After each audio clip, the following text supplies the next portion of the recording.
Have you ever had to work with someone who's just really annoying? I think most of us have at some point. And the question is, how do you handle that? How do you talk to someone about behaviors that are making it difficult to work together? Well, here's a couple of ideas. First, it's absolutely critical that you stop and think about what it is that's triggering your emotional response here. Because here's the big idea. Their behavior does not create an emotional response in you.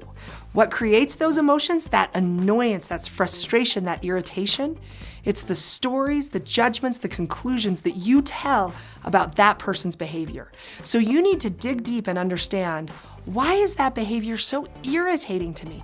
Why is that behavior so annoying to me? Why is it triggering this response in me?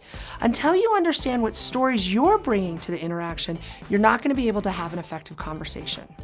Next, and along those same lines of digging deep and doing your homework, you got to get really specific about behaviors.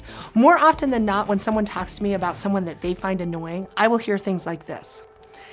I don't know, there's just something about her. I can't even put my finger on it. It's just so irritating. That's not good enough. You can't take that into a conversation. You need to get very clear about what specific behaviors are causing friction and why.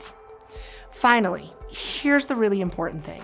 While it's absolutely appropriate to step up in relationships and address behaviors that are causing friction or irritations, you also have to understand the boundaries. You're in charge of you and they're in charge of them. You can't change them, but you can have a discussion about the way in which their behavior is impacting you. And at that point, you get to draw a boundary about what does and doesn't work for you, and they get to make choices about the behaviors they want to engage in.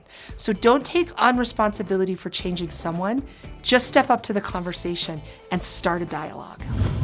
Thanks for watching. Visit cruciallearning.com/saythat for more tips and resources for how to speak up when it matters most.